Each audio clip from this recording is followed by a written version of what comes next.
திருமணமான பெண்கள் மகப்பேறு பரிசோதனைக்கு மருத்துவமனைக்கு வந்து அது பாசிட்டிவ்னு வரும்போது அந்த குடும்பமும் அவங்கள சார்ந்தவங்களும் படுற சந்தோஷத்துக்கு அளவே இல்லை. ஆனா இந்த பர்டிகுலர் மாவட்டத்துல ஒரு அரசு மருத்துவமனைக்கு தொடர்ந்து பரிசோதனைக்கு வந்த 15 பொண்ணுங்க கர்ப்பமா இருக்காங்க.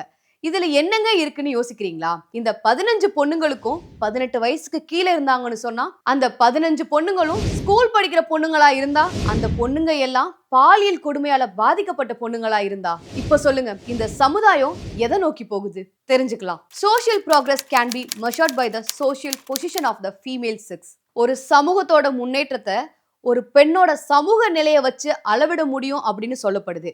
அப்படி பார்த்தா இந்த மாதிரி சமூக அளவீடுகள்ல தமிழ்நாடு தான் முன்னணி மாநிலமா இருக்குன்னு நம்ம ஸ்டாலின் அரசு சொல்றாங்க.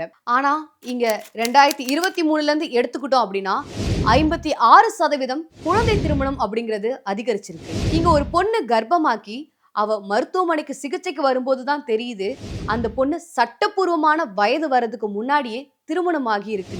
இதுக்கு அப்புறம் தான் குழந்தை திருமண தடை சட்ட வழக்கு பதிவு செய்யப்படுது. பொதுவாவே பொண்ணுங்களுக்கு 18 வயசும் பசங்களுக்கு 21 வயசு இதுதான் கரெக்டான திருமண வயசு அப்படிங்கிறத கவர்மெண்ட் சொல்லி வச்சிருக்காங்க.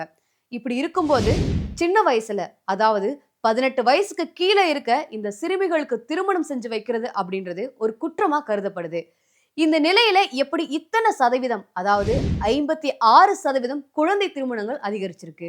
நான் முன்னாடி சொன்ன மாதிரி ஒரு மாவட்டத்துல அரசு மருத்துவமனையில பரிசோதனைக்கு வந்த 15 சிறுமிகள் கர்ப்பமா இருந்தது தெரிய வந்தது மே மாசம் மட்டும்தான்.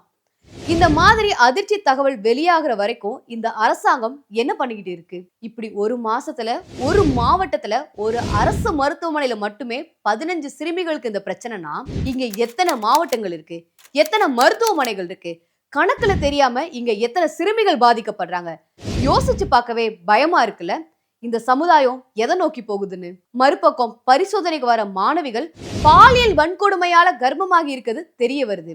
அது தெரிஞ்சதுக்கு அப்புறமா சமூக நலத்துறைக்கு புகார் அளிக்கப்பட்டு அதுல சம்பந்தப்பட்ட நபர்கள் மீது போலீசார் போக்சோ வழக்கு பதிவு செய்யறாங்க.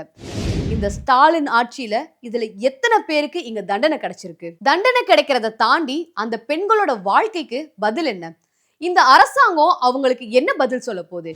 இவங்களால ஏன் ஒரு பிரச்சனை நடக்கிறதுக்கு முன்னாடியே தடுக்க முடியல? இன்னொரு பக்கம் சிறுமிகள் கர்ப்பமாகி அரசு மருத்துவமனைக்கு வரும்போதுதான் அது குழந்தை திருமணம் அப்படின்றதே தெரிய வருது. அப்போ திருமணம் செஞ்ச நபரை கைது செய்யறாங்க, அந்த பெண்ணை காப்பகத்துல தங்க வைக்கிறாங்க. இப்படி குழந்தை திருமணங்களுக்கு காரணம் என்னவா இருந்தாலும் ஏன் அதுக்கான சரியான விழிப்புணர்வை இந்த அரசாங்கத்தால தர முடியல? தினமும் கடந்து போற செய்தியா இப்படி சிறுமிகள் பாலியல் வன்கொடுமை, குழந்தை திருமணம்னு இப்படி டீ கடை பெஞ்ச்லயும் ஆபீஸ் டீ டைம்லயும் போன்ல ரீல்ஸ் பார்த்து அதை ஃபார்வர்ட் பண்ணியும் கடந்து போறோம். குழந்தை திருமணத்தால ஒரு சிறுமி இறந்து போக கூட நிறைய சான்ஸ் இருக்குன்னு இங்க எத்தனை பேத்துக்கு தெரியும்? இந்த வகை திருமணத்தால சிறுமியருக்கு உடல் மற்றும் மன ரீதியான பயங்கள் நிறைய இருக்கும். முக்கியமா இளம் வயது கர்ப்பத்தால அந்த சின்ன பொண்ணுக்கும் அது வயிற்றுல வளர கருவுக்கும் சிக்கல்கள் நிறையவே அதிகமா இருக்கு. இதுதான் அந்த பெண்ணோட மரணத்துக்கு முக்கிய காரணமா அமைய நிறைய வாய்ப்புமே இருக்கு.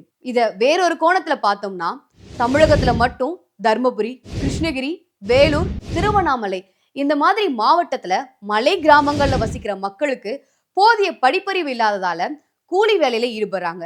அதுலயும் குடும்பமா வெளி மாவட்டத்துக்கு, வெளி மாநிலங்களுக்கு கூலி வேலைக்கு போறவங்க நிறைய பேர் இருக்காங்க. அப்படி போகும்போது தங்க குழந்தைகளுக்கு பாதுகாப்பு இருக்காது அப்படின்னு சின்ன வயசுலயே திருமணம் செஞ்சு வைக்கிறாங்க. எப்படி பாதுகாப்பு இருக்காது அப்படின்னா இந்த பாதுகாப்பு இதுக்கு யார் நம்பிக்கை கொடுக்கணும்?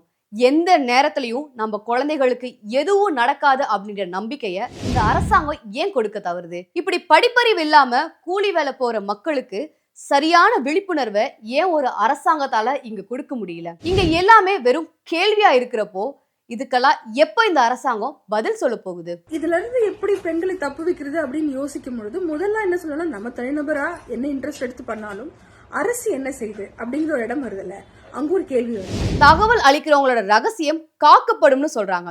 இப்படி இந்த அரசு எத்தனை சேஃப்டி மெஷர்ஸ் சொன்னாலுமே புகார் அளிக்கிறவங்களோட தகவல் இங்க சரியா காக்கப்படுதா அப்படின்னா அது சந்தேகம் தான். நான் ஆரம்பத்துல சொன்ன மாதிரி ஒரு மாவட்டத்துல ஒரு அரசு மருத்துவமனைக்கு சிகிச்சைக்கு வந்த 18 வயசுக்கு கீழே உள்ள சிறுமிகள் 15 பேர் கர்ப்பமா இருந்தது